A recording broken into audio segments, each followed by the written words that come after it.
Oh, hi! I know everybody wants to look at my sink. I'm going to show you a thing. Yeah, cool. It's going to be a sideways thing. Okay, so this is, let's do the gold one. This is a Jinhao pen. This is the 750X, I think.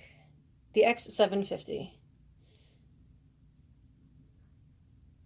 Yeah, okay. So this is the X750, and I've just cleaned, oh, jeez, all the parts of my 4 pens, and I'm going to put them back together. So the reason I'm showing you this is because I hack these pens with a Zebra G Flex nib. So there's a way.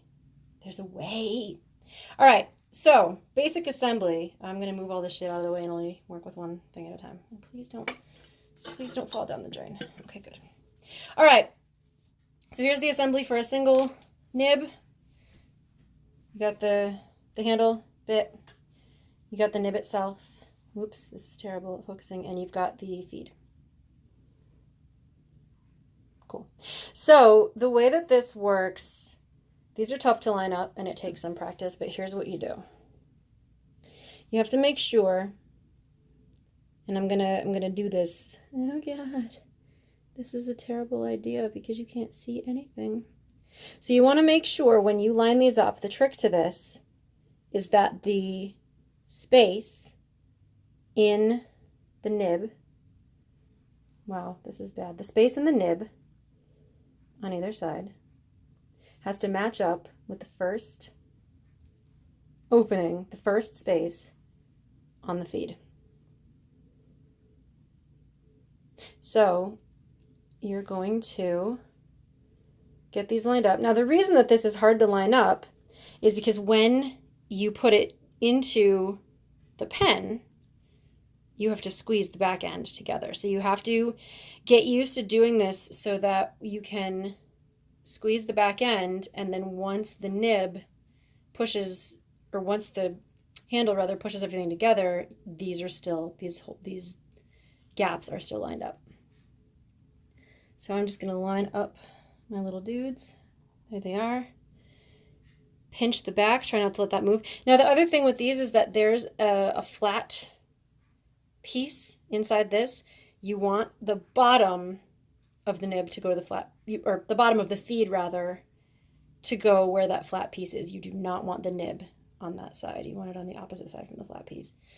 So get that guy in there. Oops. Oh, and then you can see there's a hole. There's a hole in there.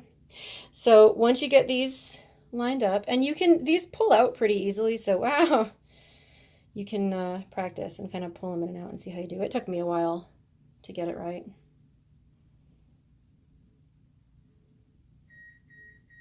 Oh, timer's on. All right, so then you're going to squeeze, and once those are in, it doesn't look like they're going to line up. It really doesn't. It looks like they're going to be a hot mess. But when you squeeze and push, and you get that all the way in so the hole is filled by the feed, once you do that, double check.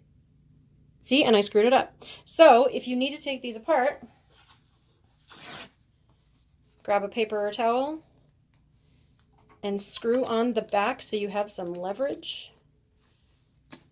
Pop it right out. And I generally grip the feed with my thumb because it's a little bit less slippery than the nib. So just keep on doing that until you get them put together properly. It's especially tough to do on camera because I'm doing it at a weird angle from where I'm standing.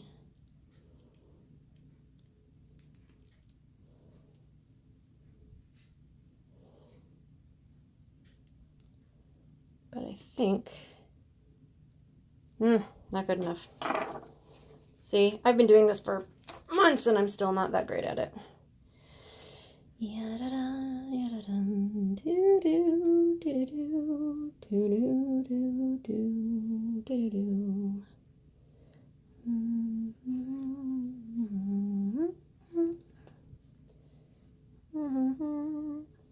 All right, attempt number 3 is apparently not the charm, but you get what I mean. So I'm gonna pause and do it right and then come back.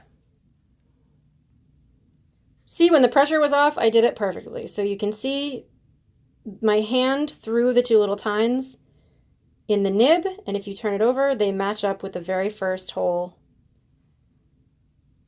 towards the tip of the feed. So that is how you want to hack your Jinhao. And yeah, then you can just fill up the cartridge, the reservoir, with whatever color you want. I have 4 to do, so I will do them, and I'll set up my springtime colors. I hope that was helpful for anybody who is trying to learn that hack, and I'll see you again soon. Bye!